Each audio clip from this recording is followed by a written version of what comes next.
Hola, en la siguiente grabación vamos a revisar los principales conceptos de el plasma acoplado inductivamente con la espectrometría de masas. ¿Ok? Esta es la parte final de la serie de grabaciones correspondiente a la unidad 3 de espectrometría atómica, en donde hemos revisado tanto la parte de absorción, emisión atómica en llama, vaporización electrotérmica, diferentes métodos y formas de inserción de muestras, vaporización. Hemos revisado la parte de plasma acoplado inductivamente óptico, y acá de forma final de la unidad vamos a revisar cuando usamos el plasma pero acoplado a la espectrometría de masas, que es una técnica totalmente aparte. Acá todavía no entramos en lo que se conoce como hyphenated techniques. Sin embargo, sí hacer esta aclaración que la espectrometría de masas como tal es una técnica analítica totalmente aparte. Las personas que ya han llevado el curso de química orgánica 2 les resonará, puesto que es parte de las técnicas de identificación de compuestos que utilizaban cuando veían la parte de espectroscopía. Y pues bueno, vamos a hacer en una sola entrega un video en donde vamos a recapitular los principales conceptos. El video tal vez va a ser un poco más largo de las otras entregas, pero también tiene la intención de hacer una revisión no profunda de los contenidos, porque esto lo vamos a retomar en las clases presenciales. Sin embargo, a manera de introducción y como resumen, con alguna profundización, algunos detalles, va a estar bastante bien. Entonces, iniciar en esta primera diapositiva en donde me gustaría hacer hincapié en que el plasma acá, todo lo que pasaba antes del plasma es exactamente lo mismo, ¿ok? Que ya revisamos en videos anteriores. Nebulización, que se genera un aerosol, que se desolvata, etcétera, etcétera. El plasma igual, ¿cómo se genera el plasma? El mismo mecanismo. ¿Que se forma con argón? Sí. Para el caso de este curso a nosotros nos va a interesar hacer esta revisión. Y nos interesa revisar qué pasa después. Tenemos una interfase en la cual vamos a hacer extracción de los iones y esos iones van a llegar al analizador de masa. Muy importante también aclarar que en esta parte de la unidad, dado que masas es una técnica aparte, nosotros no pretendemos estudiar espectrometría de masas a profundidad, sino que vamos a hacer una identificación y descripción de los principales procesos que suceden en esta técnica. ¿Ok? Dicho lo anterior, entonces, primeramente, comentarles e introducirles vía este audiovisual que está acá abajo como parte de los recursos audiovisuales, y que de igual forma yo me voy a permitir mostrarles ciertas cuestiones. Se los voy a dejar para que ustedes lo vean con calma.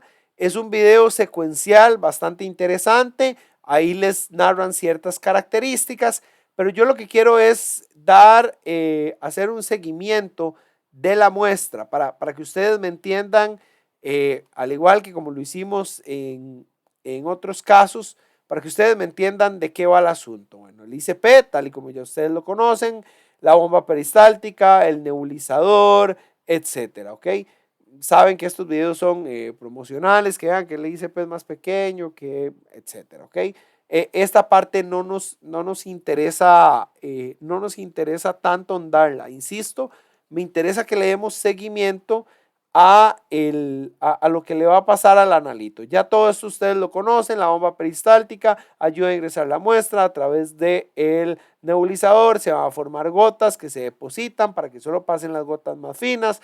Pasa por el plasma. En el plasma sí hay flujos de argón que me ayudan al final del día a mantener el plasma. Y ahora sí, acá es donde empieza a cambiar la cosa. ¿Por qué? Porque ahí en el plasma va a ser ahora nuestra fuente de atomización, ¿ok? O bueno, perdón, nuestra fuente de ionización. Entonces, claro, a nosotros antes nos interesaba medir la radiación que salía del plasma. Y ahora la radiación no nos importa. En ICP Masas no nos importa la radiación, nos importan los iones que se están generando. Entonces, démosle un seguimiento a esos iones. ¿Qué les va a pasar a los iones dentro del equipo? Entonces, primeramente ellos se van a encontrar un cono de muestreo.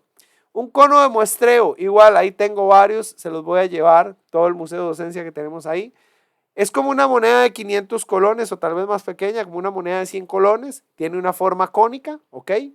Ese cono de muestreo lo que pretende es que los iones generados ingresen al sistema. O sea, ir haciendo, no sé si recuerdan en la parte cuando vimos, o cuando vieron en química analítica, la parte de instrumentos, la parte óptica, que teníamos lentes colimadores, o sea que los haces de radiación ping, ping, iban en diferentes direcciones y el haz colimador paralelizaba esos rayos, por así decirlo.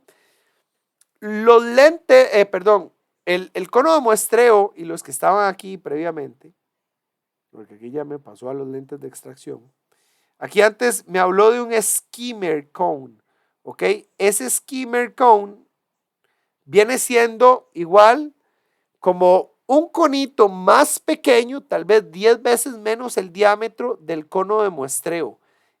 Y tenemos el cono de muestreo y luego tenemos el skimmer cone, ¿ok? Esos skimmer, la idea es que sea más pequeño para centralizar mejor el flujo.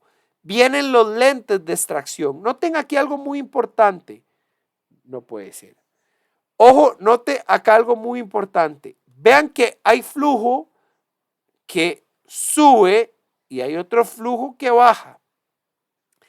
Esos lentes ópticos o lentes de extracción lo que hacen es básicamente permitir que los iones cargados entren a la región de alto vacío. Y en esa región de alto vacío, esto primero que ustedes van a ver se conoce como celda octopolo reacción. Vean que hay 8 tubos ahí. Celda octopolo reacción.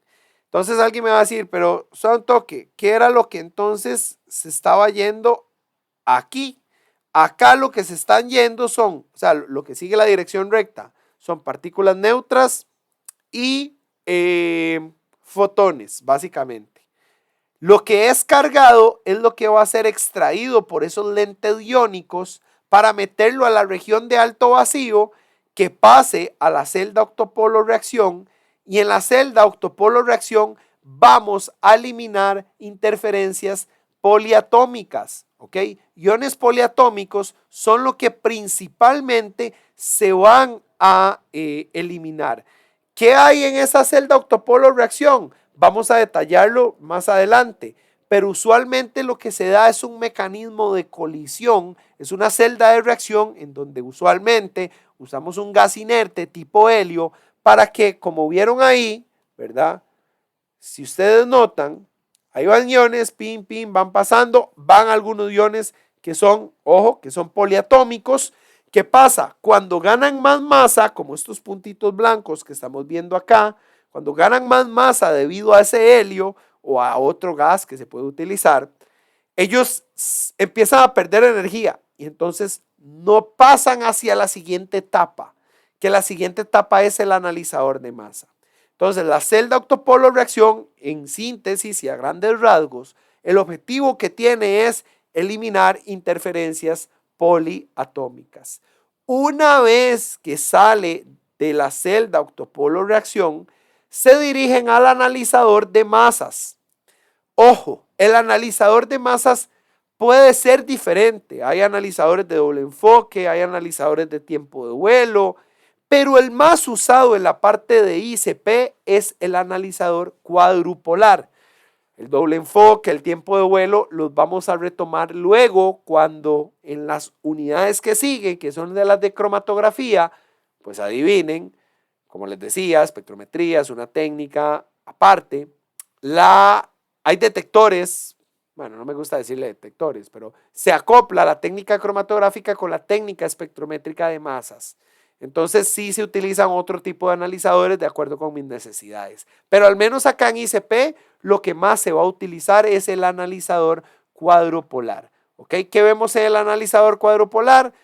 Dos barras cargadas positivamente, dos barras cargadas negativamente, o bueno, dos barras en las que se aplica corriente directa, dos barras en las que se aplica radiofrecuencia, y esa aplicación de corriente directa y radiofrecuencia genera un filtro. ¿Un filtro cómo? No sé si observan que acá las moleculitas empiezan como a bailar. Bueno, los átomos, algunos bailan, pero luego otros pasan.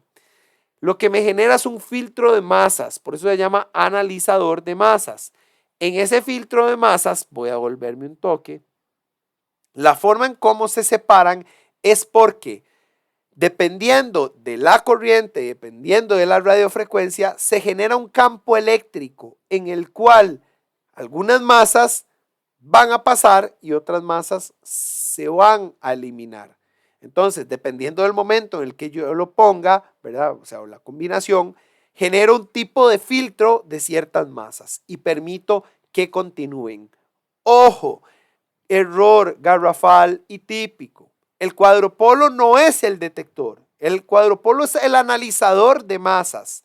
Los detectores, usualmente acá, son detectores de electrones secundarios, que como vemos acá, se parecen mucho a los fotomultiplicadores, ¿verdad?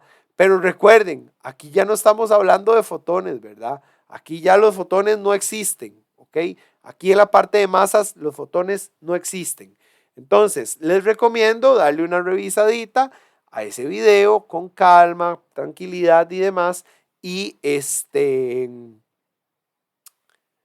lo vamos viendo. Aquí ya les hice un ligero contexto de lo que es la técnica. Les decía que esta parte va a ser un poquito más larga. Voy a ir un poco rápido porque es una revisión superficial en donde en algunos aspectos detallaré un poco más o poco menos.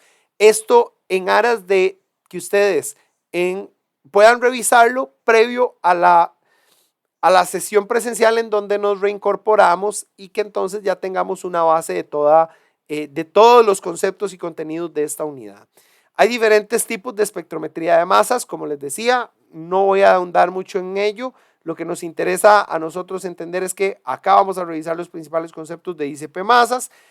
Pues sí, hay plasma acoplado por microondas, inclusive en su momento, hace como una década y algo, empezaron a salir los plasmas acoplados inductivamente con aire, pero no eran tan buenos, honestamente.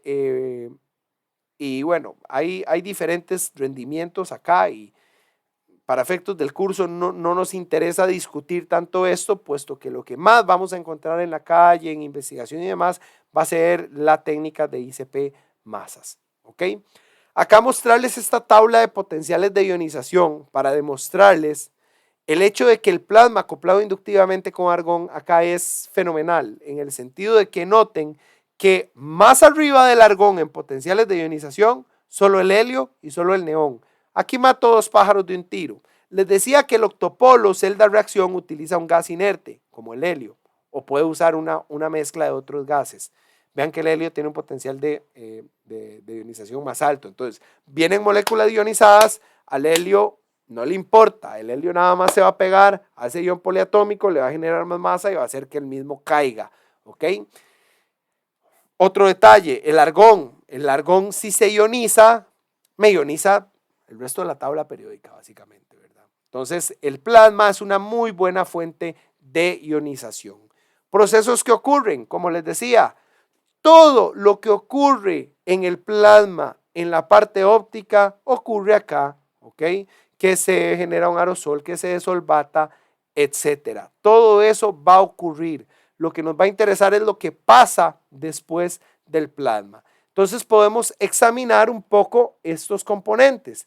Y les recomiendo acá que si quieren paren el video y hagan un análisis de esta imagen, ¿ok?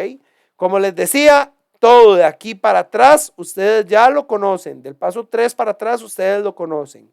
¿Qué nos vamos a centrar ahora? A entender de que el plasma como fuente de ionización yo voy a extraer los iones con sistemas, con una interfase compuesta por cono de muestreo, skimmer cons, lentes iónicos, y que ese flujo, el objetivo es poder meter un flujo de iones y que luego esos iones yo tengo que limpiarlos, por así decirlo, en la celda octopolo reacción. Bueno, aquí se brinca la celda octopolo reacción, ¿verdad? En la región de alto vacío, aquí debería haber una celda octopolo reacción que se eliminan los iones poliatómicos. Luego en el analizador de masas, algunos iones ustedes vieron que estaban ahí como brincando, ¿verdad? Rebotando, y luego pasaron, porque en función de cómo yo aplique, bueno, yo no, como la programación del equipo logre aplicar el campo eléctrico a través de la aplicación de corriente directa y radiofrecuencia, me va a dejar pasar unos iones u otros en un determinado momento, ¿ok? Entonces, a grandes rasgos, esto es lo que ocurre en la técnica de ICP.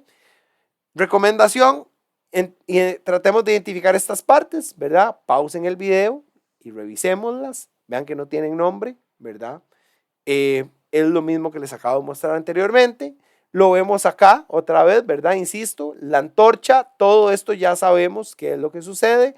El cono de muestreo, la idea es que el cono de muestreo, insisto, la antorcha va a estar tocando el cono de muestreo, y ese cono de muestreo, como lo dice la palabra, tiene la idea de muestrear, de sacar esos iones.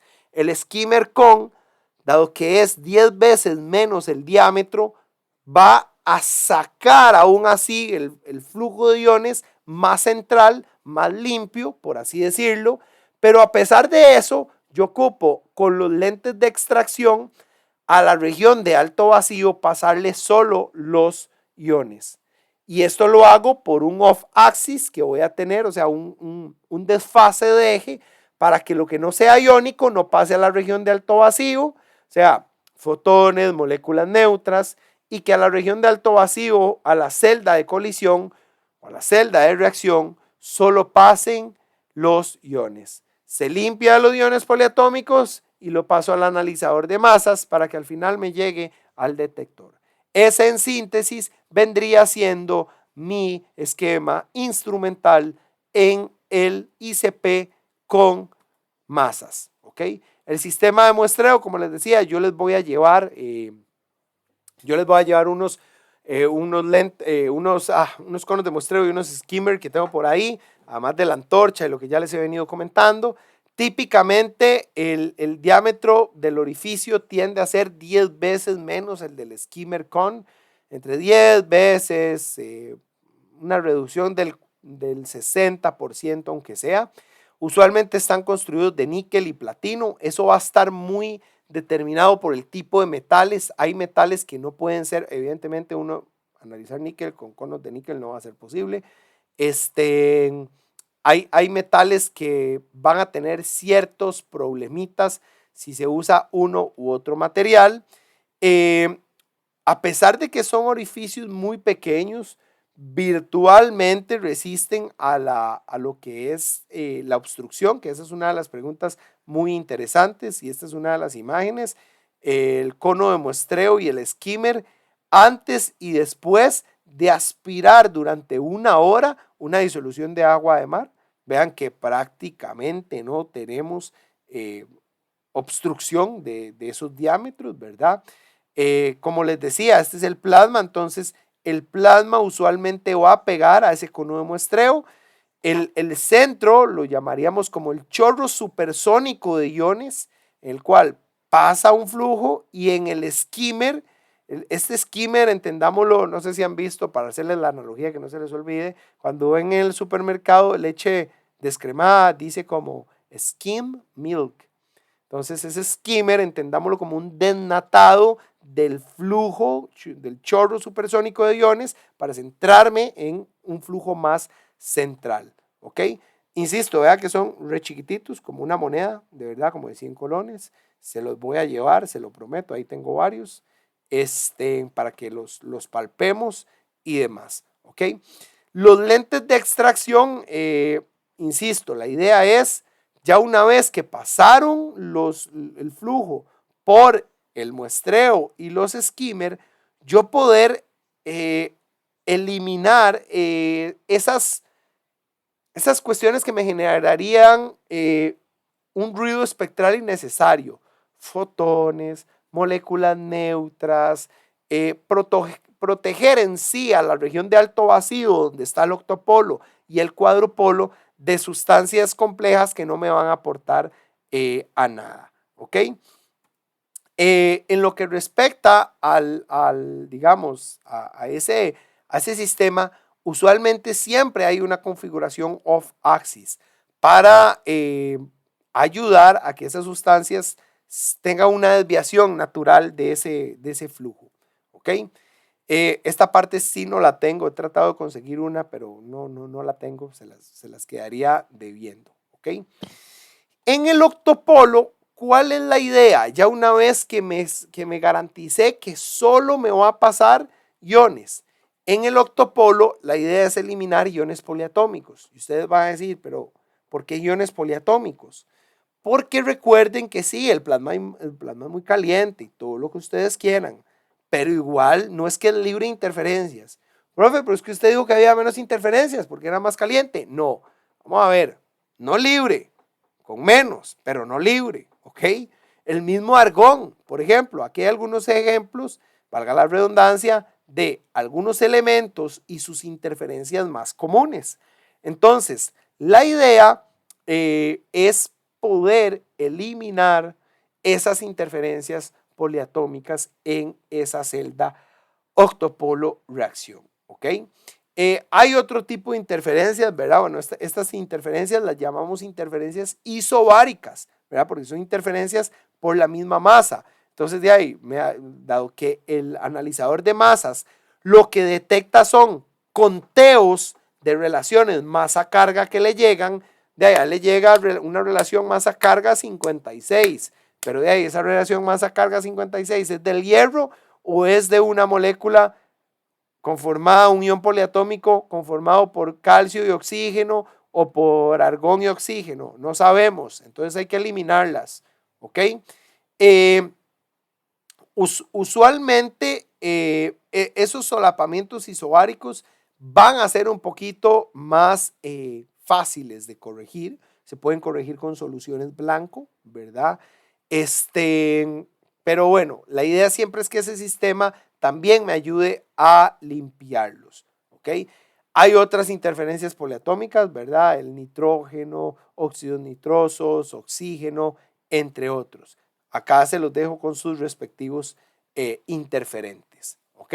Entonces, ¿cuál es el principio de funcionamiento? ¿Por qué se le llama celda de reacción o celda de colisión? ¿Cuál es el nombre real? Bueno, para serles honesto, lamentablemente la gente los tiende a utilizar como sinónimos.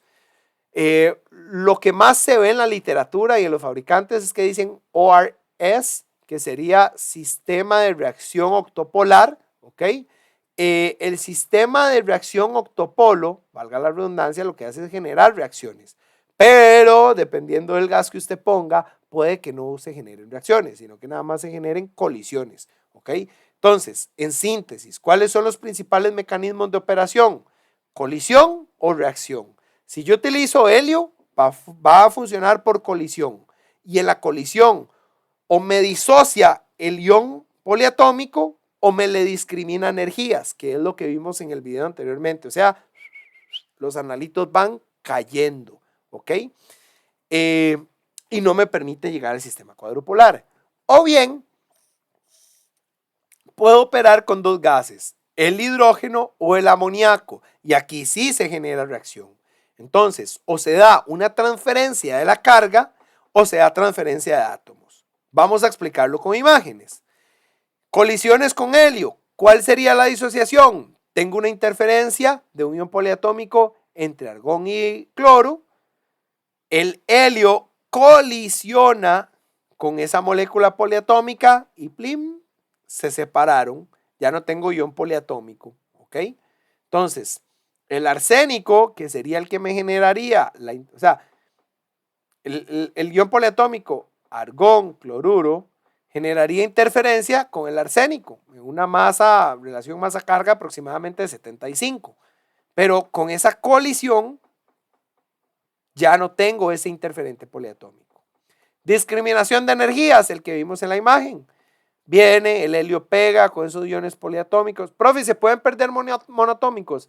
Podría ser, no existe evidencia que diga que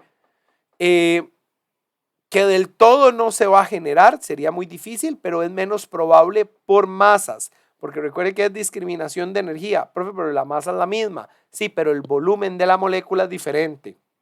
Entonces, la molécula va a tender a traer más masa por ser más voluminosa y entonces va a ir captando esa masa y va a caer y no va a llegar al analizador cuadrupolar. ¿Okay? Insisto, hay otros analizadores, pero aquí voy a estar hablando solo del cuadrupolar. ¿Okay?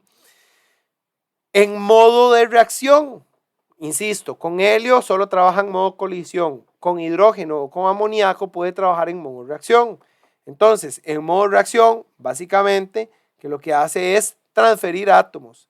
Entonces, tengo una interferencia del argón, reacciona con hidrógeno y se va a generar una nueva relación masa-carga que no me va a interferir con el análisis de calcio, por ejemplo. ¿Ok? O que se dé una transferencia de la carga. Ojo, transferencia de átomos, transferencia de carga. ¿Cuál es la diferencia? Acá, literalmente, lo que hice fue transferir un átomo de la molécula de hidrógeno a el ion de argón cargado. Mientras que acá hice una transferencia de carga. La carga del argón pasó a ser parte de la carga del hidrógeno. ¿Ok? Estos mecanismos, evidentemente, es difícil que selectivamente yo diga, no, opere por transferencia de carga, no, opere por transferencia de átomos, no, ambos se van a dar, ¿ok? La idea que entendamos es que esos gases que van a estar en esa celda van a tener una predisposición a reaccionar mayormente con los iones poliatómicos, los cuales son nuestra interferencia que no queremos que llegue al analizador cuadrupolar, ¿ok? Básicamente, que eso sería. Esta es otra imagen, tal vez ahí para complementar. Y llegando ya al final, me interesaría entrar en el sistema analizador, ¿ok? Les explicaba que el analizador voy a centrarme en el cuadrupolar, porque el cuadrupolar es el más utilizado en los ICP masas, ¿ok? Entonces, tenemos 4 barras, ¿ok? Nombres muy intuitivos, ¿verdad? Cuadrupolar. Se aplica fuente directa, corriente directa o se aplica radiofrecuencia. Eso lo que me va a generar es un campo eléctrico. Entonces, en algunos momentos voy a tener iones con trayectorias inestables, o sea, o que salen del flujo o que se quedan, como vimos en el video, con una trayectoria inestable, o sea, se mueven pero no avanzan, ¿ok? Y otros con trayectoria estable para llegar al detector de electrones secundarios, ¿ok? Básicamente, que así es como opera el analizador cuadrupolar, ¿ok? Para entenderlo mejor, insisto, entendamos de que esto es un tipo de filtro, ¿ok? O sea, dependiendo de lo que yo ponga en corriente directa y en radiofrecuencia, el campo eléctrico me va a decir, usted pasa, usted no pasa, usted pasa, usted no pasa. Va a generar un filtro de masas, literalmente. Por eso se llama analizador de masas, ¿ok?